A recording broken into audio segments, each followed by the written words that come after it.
नमस्कार। जनमत देख रहे हैं आप।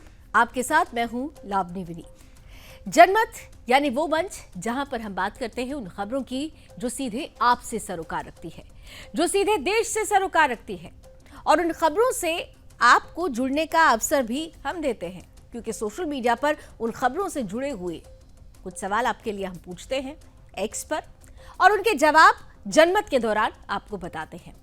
तो जनमत में सबसे पहले आइए उन खबरों की तरफ आपको लिए चलते हैं जिनसे आपको बाखबर होने की जरूरत है। आइए खबरों की रेल लेकर आइए। सबसे पहले ये जानना जरूरी है कि कहां चले पत्थर, कहां चले फूल, किस तरीके से परिवर्तन की बयार आ रही है। कहीं पर भी तो मुसलमान अब भी कट्टरपंथी जिहादियों के सोच उस चंगुल में फंसे हुए हैं, लेकिन कहीं कहीं पर कट्टरपंथी जिहादियों की उस चंगुल से निकलकर मुसलमान बदल रहे हैं। रामनवमी के शोभा यात्रा के दौरान कई ऐसी तस्वीरें आई जहां पर एक तरफ हिंदू एकता की सशक्त तस्वीर नजर आई, तो दूसरी तरफ कट्टरपंथी जिहादियों के चंगुल से निकलते मुसलमान शोभा यात्राओं पर फूल बरसाते नजर आए। लेकिन कमोवेश कहीं कहीं पर पत्थर भी चले हैं। तो कहां चले पत्थर, कहां फेंके गए, कहां फूल डाले गए शोभा यात्रा के दौरान, हम दोनों ही तस्वीरें आपको विस्तार से दिखाएंगे। इसी के साथ साथ आगे बढ़ते हैं। बात उस हुंकार की भी होगी जो सीधे तौर पर यह कह रहा है कि आतंकवाद अब बर्दाश्त नहीं किया जाएगा। जम्मू कश्मीर के दौरे पर गृह मंत्री अमित शाह थे और अमित शाह ने स्पष्ट कर दिया है कि आतंकवाद किसी भी हाल में बर्दाश्त नहीं किया जाएगा। आतंकवाद को पनाह देने वालों को बर्दाश्त नहीं किया जाएगा। शून्य घुसपैठ को टारगेट माना जाएगा और जम्मू कश्मीर की बयार को 370 के खात्मे के बाद से जो प्रण लिया गया था बदलने का, वो बदली हुई बयार के साथ आतंकवाद मुक्त जम्मू कश्मीर की तस्वीर जरूर प्रस्तुत करेंगे। ये कड़ा संदेश क्या कहता है, इस पर भी होगी विस्तार से बात। इसके साथ ही साथ जम्मू कश्मीर विधानसभा की ही बात होगी। खूब हंगामा हुआ है वहां पर। हंगामा इस कदर हुआ कि वहां पर तो धक्का मुक्की करते हुए विधायक नजर आए। अपने कपड़े तक फाड़ दिए विधायकों ने। नाराजगी वक्फ संशोधक विधेयक से है जो अब कानून का रूप ले चुकी है। अब सवाल यह है कि जब संसद यानी लोकतंत्र के मंदिर से एक कानून बनकर सामने आ चुका है जिसे इस देश के ही राष्ट्रवादी मुसलमान स्वीकार कर रहे हैं, तो फिर जम्मू कश्मीर के ये कौन से पॉलिटिकल चेहरे हैं जिनको इस कानून से तकलीफ है? क्या हुआ असेंबली में, विस्तार से तस्वीरों के साथ बताएंगे। और साथ ही साथ आगे बढ़ते हैं, बात उस मदद की भी होगी जो मिसाल बन रही है। भारत लगातार वसुधैव कुटुंबकम की भावना के साथ आगे बढ़ रहा है और दुनिया में जहां कहीं भी जब कभी भी जरूरत पड़ती है मदद की, तो तिरंगा वहां पर शान से फहर उठता है और हमारे सेना के जवान वहां पहुंच जाते हैं मदद के लिए।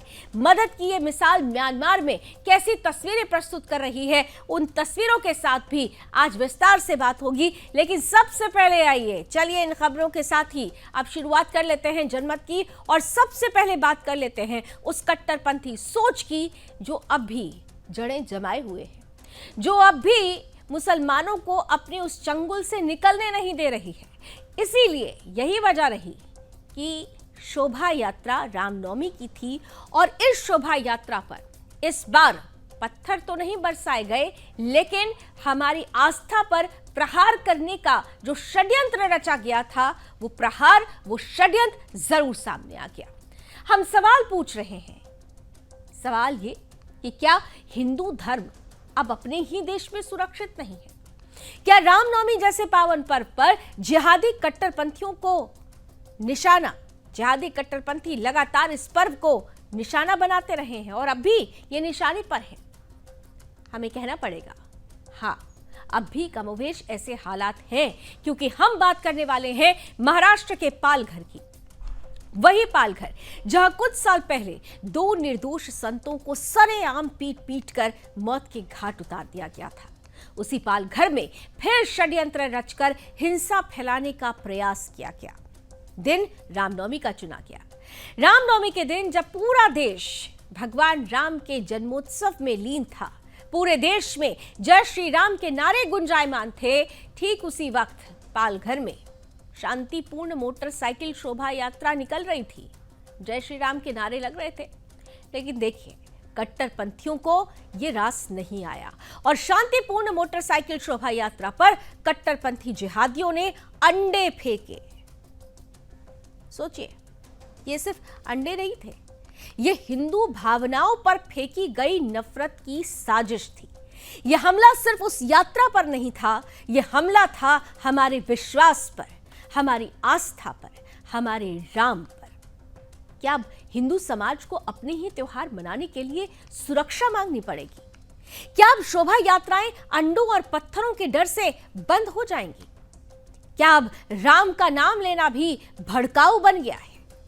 सवाल यह भी है कि जब किसी दूसरे धर्म के आयोजन पर एक शब्द भी बोल दिया जाता है तो सेक्युलरिज्म की झंडा बरदारी करने वाले, सेक्युलरिज्म की चादर ओढ़े चेहरे अचानक गरजने लगते हैं। लेकिन जब हिंदू त्योहारों पर हमला होता है तब सबकी जुबान सिल जाती है, सब मौन साधना में चले जाते हैं। अब ऐसे में सवाल पूछा जा रहा है कि क्या पालघर को जानबूझकर जिहादियों ने अपनी प्रयोगशाला बना लिया है? हम पूछ रहे हैं कि देश की तथाकथित सेक्युलर लॉबी जो धर्मनिरपेक्षता की बातें करती है, वो आज इन तस्वीरों पर क्यों खामोश है? रामनवमी पर हमला तुम्हारे मानवाधिकारों के दायरे में नहीं आता। यह सिर्फ एक घटना नहीं, बल्कि ये एक पैटर्न है।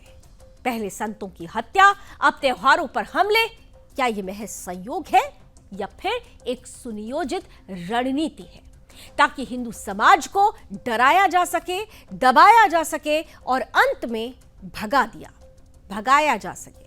हमारे सवाल तीखे हैं, हमारे सवाल जायज हैं और ये सवाल हम बार बार पूछेंगे उनसे जो सेक्युलरिज्म की झंडा बरदारी करते हैं। पालघर में छुपे इन कट्टरपंथी जिहादियों को अब साफ करने की जरूरत है।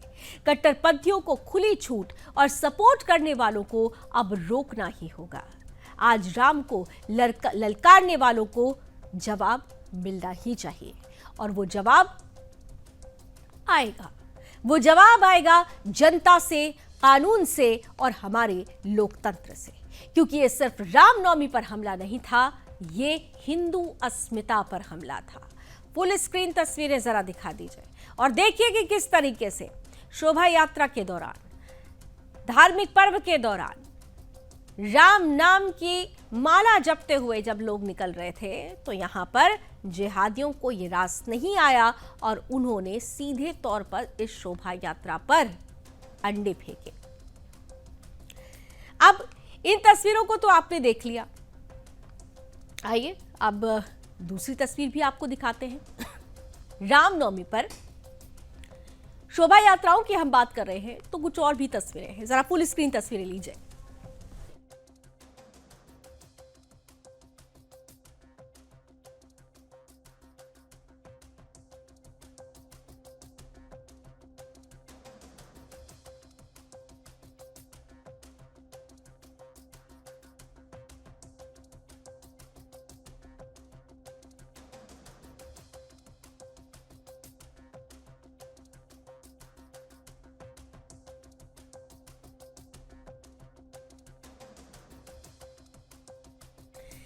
तो ये दो तस्वीरें अब आपके सामने हमने क्यों रखी? ये दो तस्वीरें अपने आप में बहुत कुछ कहती हैं। एक तरफ तो पत्थर बरसाए गए, पालघर में हमने देखा अंडे फेंक दिए गए, लेकिन दूसरी तरफ इन तस्वीरों में एक तस्वीर ऐसी है जहां पर फूल भी बरसाए गए हैं। रामनवमी पर निकली शोभा यात्राओं की अगर बात की जाए तो इसमें कुछ और भी तस्वीरें हैं जो इस वक्त आपकी टीवी स्क्रीन पर है, जिन पर कहीं पत्थर चले तो कहीं फूल बरसाने की तस्वीरें भी सामने आई। लेकिन इन तस्वीरों में से जो तस्वीर बंगाल से सामने आई वो भयावह है।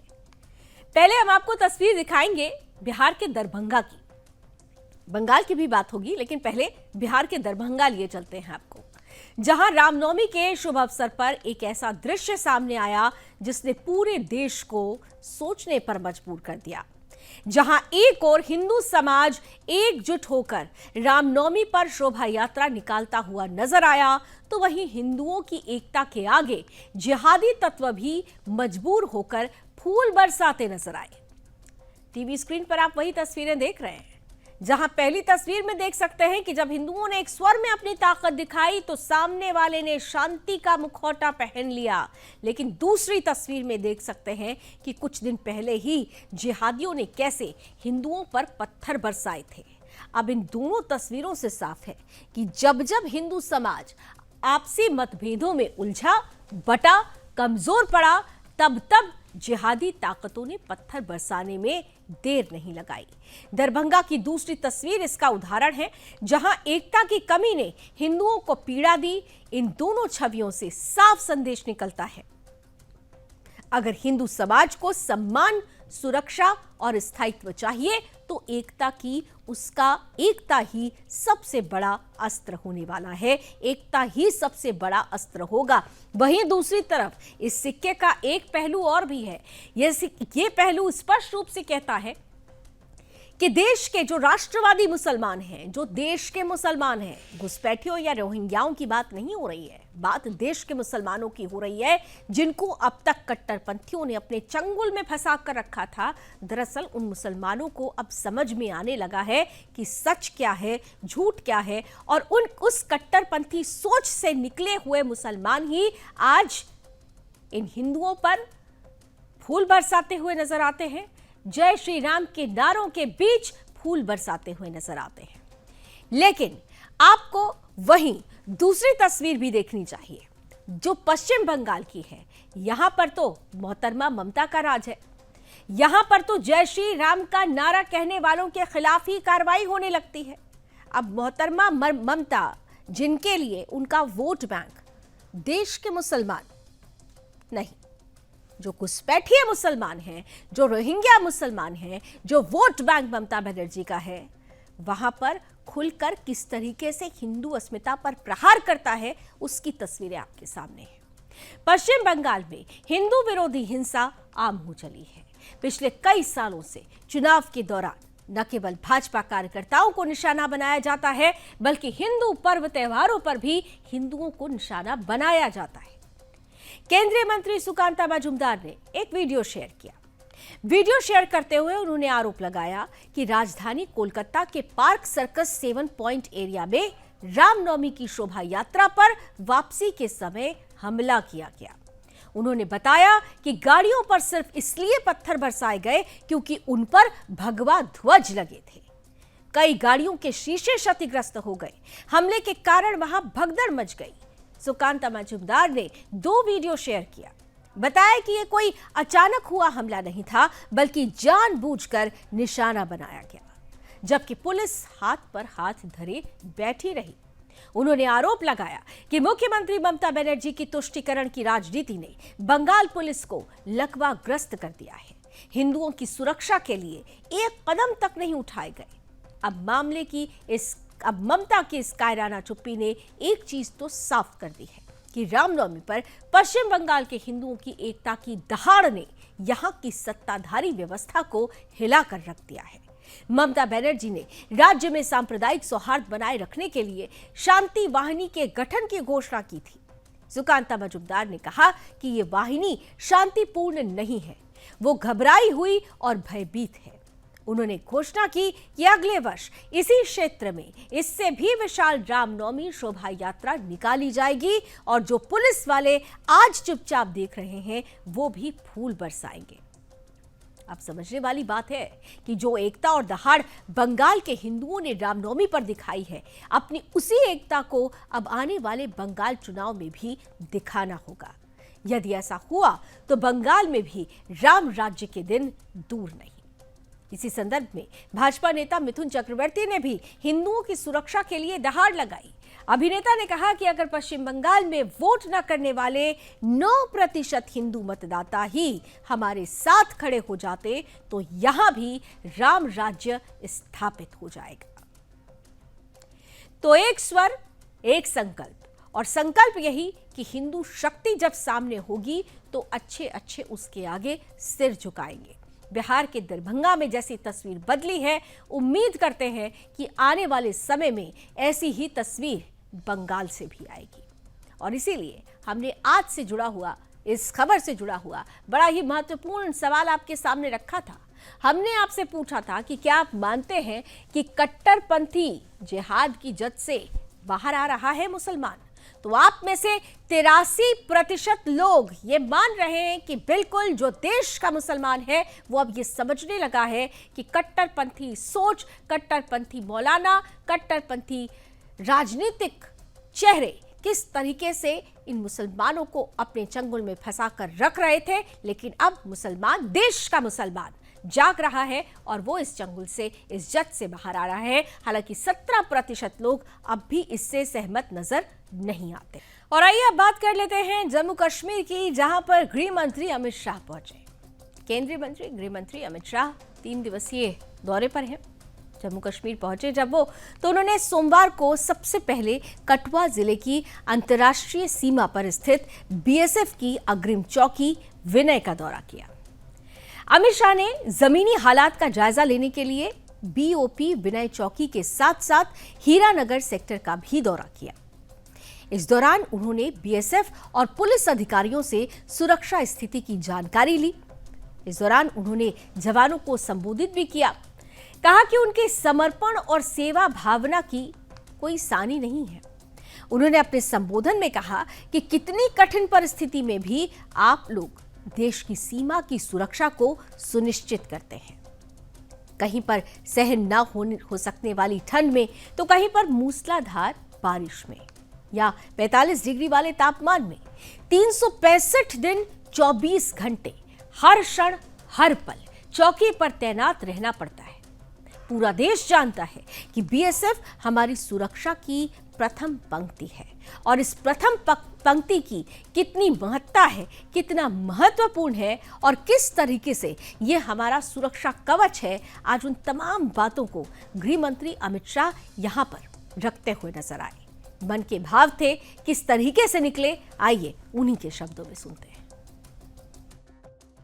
भी कहा है कि जब वहां जाते हैं तभी मालूम पड़ता है कि कितनी कठिन परिस्थिति में आप लोग देश की सीमा की सुरक्षा को सुनिश्चित करते हैं। कहीं पर सहन न हो सके इतनी ठंड में, मूसलाधार बारिश में या 45 डिग्री टेम्परेचर में एक भी क्षण न भौगोलिक विषमता न मौसम की विषमता आप लोगों को आलस करने की अनुमति नहीं देती।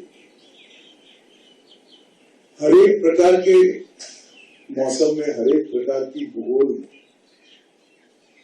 365 दिन 24 घंटा हर क्षण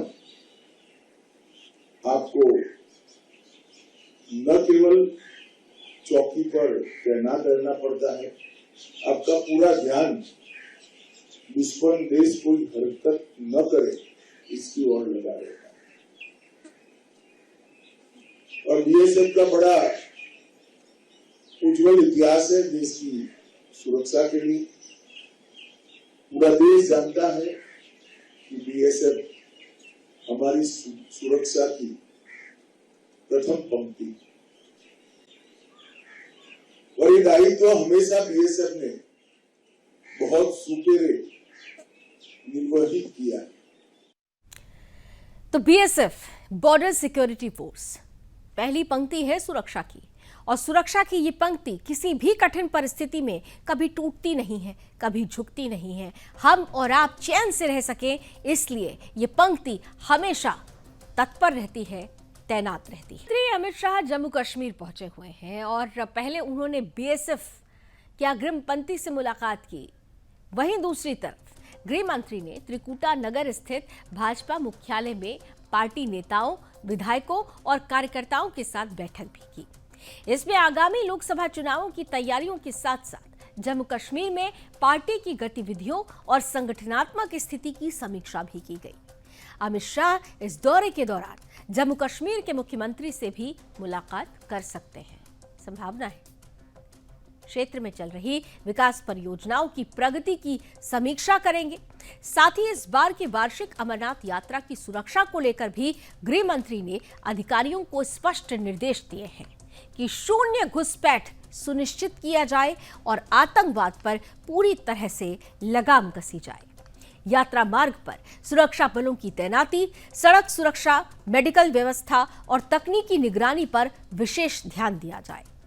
अमित शाह का ये दौरा प्रधानमंत्री नरेंद्र मोदी के आगामी कार्यक्रम से भी जुड़ा हुआ है, क्योंकि पीएम मोदी 19 अप्रैल को कटरा से श्रीनगर के बीच पहली ट्रेन को हरी झंडी दिखाने वाले हैं और साथ ही गृह मंत्री का ये दौरा आतंकवाद के खिलाफ जीरो टॉलरेंस की नीति, सुरक्षा बलों के मनोबल को बढ़ाने और जम्मू कश्मीर को शांति, विकास और स्थायित्व की दिशा में आगे ले जाने का स्पष्ट संकेत है।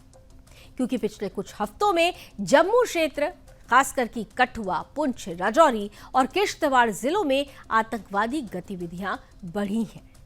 सूत्र तो ये भी कहते हैं कि इन इलाकों में विदेशी भाड़े के आतंकवादी सक्रिय हैं। हाल ही में 23 मार्च को कठुआ जिले के सान्याल गांव में सुरक्षा बलों की आतंकियों से मुठभेड़ हुई थी, जो अंतर्राष्ट्रीय सीमा से मात्र 4 किलोमीटर अंदर थी। इस मुठभेड़ में 2 आतंकी मारे गए थे। बाकी 3 आरोपियों की तलाश के लिए संयुक्त बलों ने खोजो और खत्म करो अभियान तेज कर दिया है।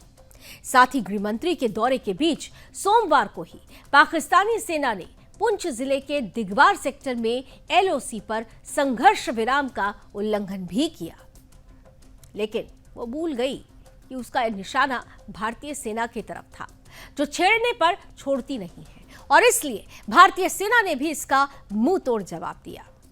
1 अप्रैल को भी पाकिस्तान ने बिना किसी उकसावे के गोलीबारी की थी।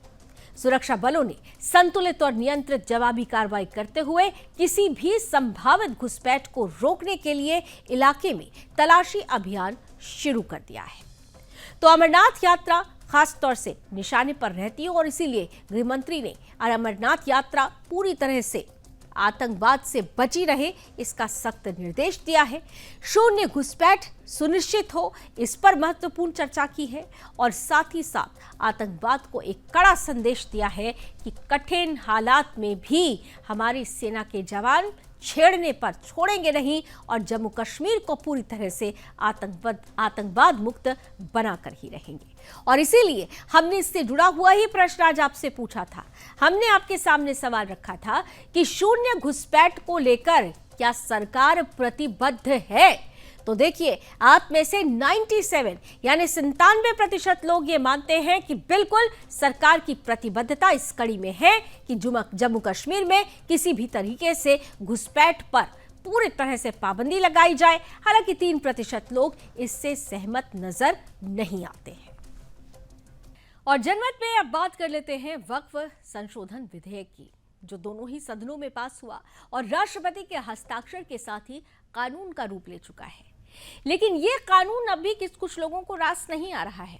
वो इसे सीधे सीधे धर्म में हस्तक्षेप बता रहे हैं और यही वजह है कि वक्फ कानून को लेकर न केवल कई मुस्लिम संगठन बल्कि कई राजनीतिक पार्टियां सुप्रीम कोर्ट की दहलीज तक पहुंच गई हैं। 11 याचिकाएं लगाई गई हैं। इस कानून को कोर्ट में चुनौती दी गई है। बहुत जल्द कोर्ट में इस पर सुनवाई भी शुरू हो जाएगी। लेकिन सवाल यह है कि एक ऐसा कानून जो माइनॉरिटी राइट्स में ट्रांसपेरेंसी की बात करता हो, जो वक्फ में भू माफियागिरी में सीधे सीधे भू माफियागिरी को खत्म करने के लिए आया हो, जो गरीब, पिछड़े, पसमानदा मुसलमानों की हक की बात करता हो, उस कानून से इन्हें दिक्कत क्यों है? वक्फ पर किस तरीके से सुप्रीम चुनौती है, किस तरीके से एक बड़ी जंग अब भी सरकार के सामने है, इन तमाम विषयों पर किस तरीके की परिस्थिति बन रही है, आइए इसे ही समेटे हुए आज की ये विशेष रिपोर्ट। वक्फ संशोधन बिल अब कानून का रूप ले चुका है, लेकिन चुनौतियां फिर भी कम होने का नाम नहीं ले रही। 12-12 घंटे सदन के दोनों सदनों में चर्चा के बाद बने कानून को अब कोर्ट में विपक्ष की चुनौतियों का सामना करना पड़ रहा है। दरअसल इस कानून को विपक्षी पार्टियों सहित कई मुस्लिम संगठनों ने सुप्रीम कोर्ट में चुनौती दी और अपने मौलिक अधिकारों पर इसे हमला बताया। मुस्लिमों के मजहबी संगठन जमीयत उलेमाए हिंद ने मुख्य रूप से इस कानून के खिलाफ कोर्ट का रुख किया है।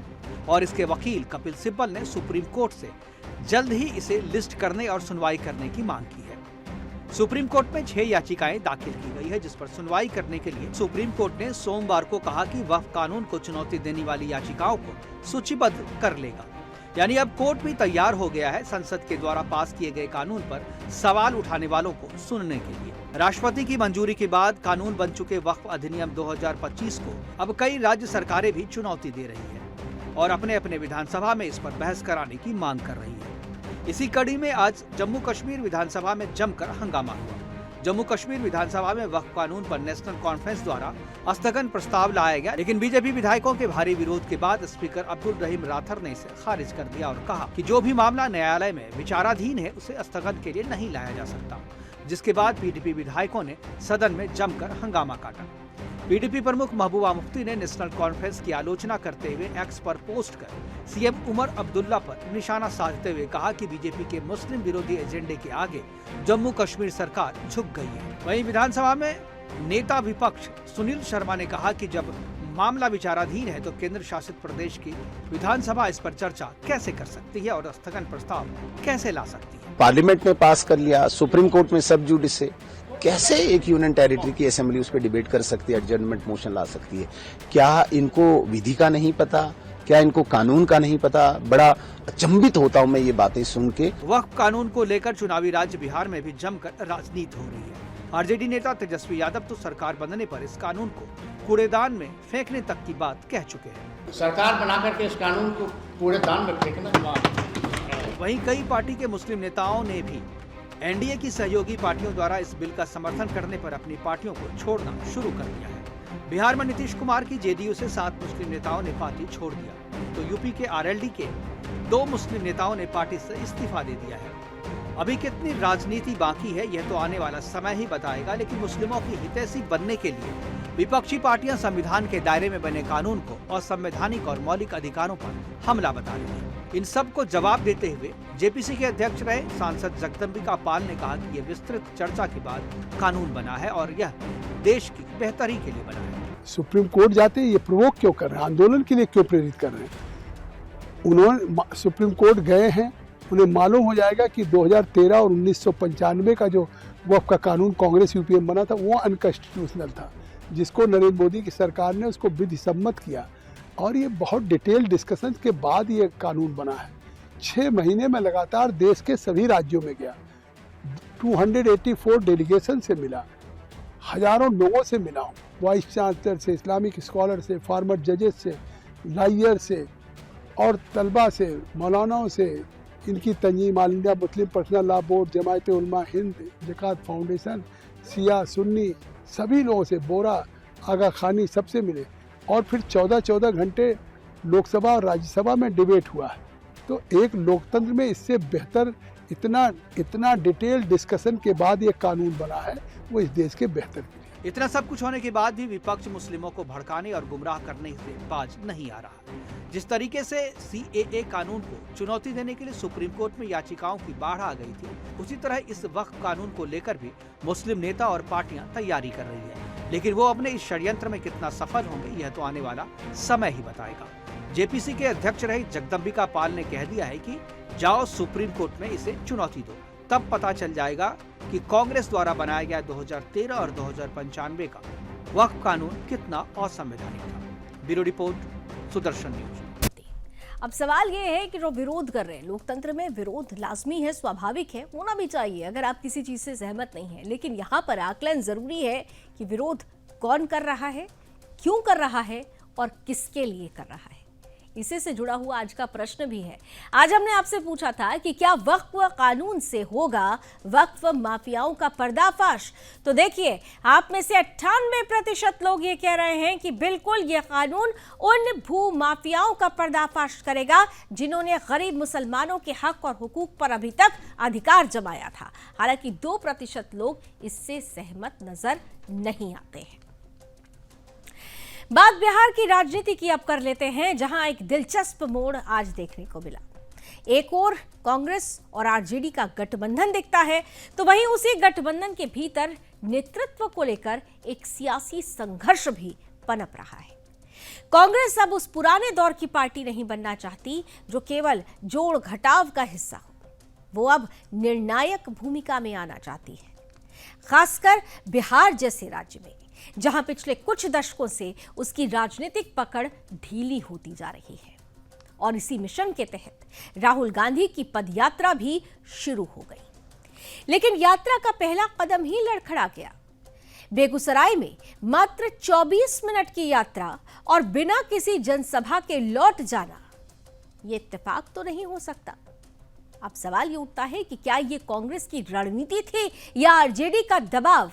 इस पूरे राजनीतिक अध्याय में सबसे रोचक किरदार है कन्हैया कुमार, जिन्हें राहुल गांधी बिहार में कांग्रेस का चेहरा बनाना चाहते हैं।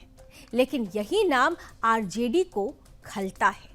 तेजस्वी यादव को अकेले युवा चेहरा बनाए रखने की लालू परिवार की रणनीति में कन्हैया कुमार जैसी नेता असहजता पैदा करते हैं। और यही वजह है कि पदयात्रा की शुरुआत ही संदेहों से घिरी नजर आई। अब देखने वाली बात तो यह होगी कि क्या कांग्रेस अपनी महत्वाकांक्षाओं को ठोस जमीन पर उतार पाएगी या फिर यह भी एक और प्रतीकात्मक कवायद बनकर रह जाएगी, जो सियासत में शोर तो पैदा करे लेकिन असर छोड़ने में नाकाम रहे। इसी पर हमारी आज की ये विशेष रिपोर्ट। तो सत्ता का समीकरण बदलेगा या फिर गठबंधन का समीकरण बदलेगा, ये देखना बड़ा दिलचस्प होगा। और इसीलिए हमने आज आपसे बड़ा महत्वपूर्ण सवाल पूछा था। हमने आपसे पूछा था कि बिहार में क्या कारगर साबित होगी राहुल की ये रणनीति।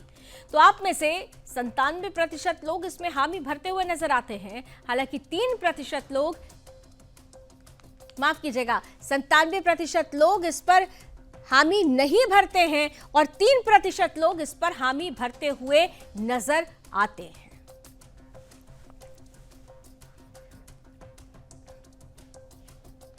और आइए अब बात कर लेते हैं मदद की मिसाल की। वो मदद जिसके लिए भारत हमेशा तैयार रहता है, क्योंकि भारत के मन की भावना ही है वसुधैव कुटुंबकम की। दरअसल म्यांमार के उस भूकंप की अब हम बात करने वाले हैं, जिसके बाद म्यांमार की तस्वीर और व्यवस्था दोनों ही बदल गई। जब प्रकृति ने अपना विकराल रूप दिखाया, तब म्यांमार के मांडले नगर की धरती कांपी और जनजीवन अस्त व्यस्त हो गया। तब संकट की इस घड़ी में भारत ने न केवल एक सच्चे पड़ोसी का धर्म निभाया, बल्कि करुणा, सेवा और मानवीय मूल्यों की एक अनुपम मिसाल भी प्रस्तुत की। भारतीय सेना द्वारा संचालित क्षेत्रीय चिकित्सालय केवल एक चिकित्सा केंद्र ही नहीं, बल्कि उन सैकड़ों पीड़ितों के लिए आशा की किरण बना है, जिन्हें न केवल उपचार की आवश्यकता थी, बल्कि संवेदना और सहारे की भी जरूरत थी। सिर्फ 6 दिनों में 859 रोगियों का उपचार, 20 से अधिक जीवन रक्षक शल्यक्रियाएं, 3000 से अधिक प्रयोगशाला परीक्षण और 300 से अधिक एक्सरे। ये महज आंकड़े नहीं हैं, बल्कि भारत की सेवा भावना के सजीव प्रमाण हैं। म्यांमार के प्रधानमंत्री और सेना प्रमुख ने भी इस सेवा भाव की सराहना की है और स्वयं चिकित्सालय का निरीक्षण भी किया, रोगियों से संवाद किया और भारत सरकार, भारतीय जन समुदाय के प्रति अपना आभार भी व्यक्त किया। ये चिकित्सालय आज म्यांमार में न केवल रोग निवारण का कार्य कर रहा है, बल्कि भारत म्यांमार मित्रता को भी नई ऊंचाइयों तक पहुंचा रहा है। म्यांमार के मांडले में भारतीय सेना का ये फील्ड हॉस्पिटल आज रिश्तों को भी सी रहा है और जिंदगियों को भी। इंसानियत की तस्वीर बन चुका है भारतीयों के लिए, और ये गर्व का विषय भी है। तो यह भारत है जो वसुधैव कुटुंबकम की भावना के साथ आगे बढ़ता है, जो सबको जियो और जीने दो की कला सिखाता है, जो सबके दुख को अपना दुख मानते हुए उसके साथ खड़ा हो जाता है। और यहीं पर हमने म्यांमार में वो तस्वीरें भी देखी है। म्यांमार की सरकार, म्यांमार की जनता इसके लिए आभार व्यक्त कर रही है। एक बहुत अच्छी तस्वीर हमारे बीच हो, इस उम्मीद के साथ जनमत में अभी बस इतना ही। देश और दुनिया की तमाम खबरों के लिए आप जुड़े रहिए सुदर्शन न्यूज के साथ। जय हिंद।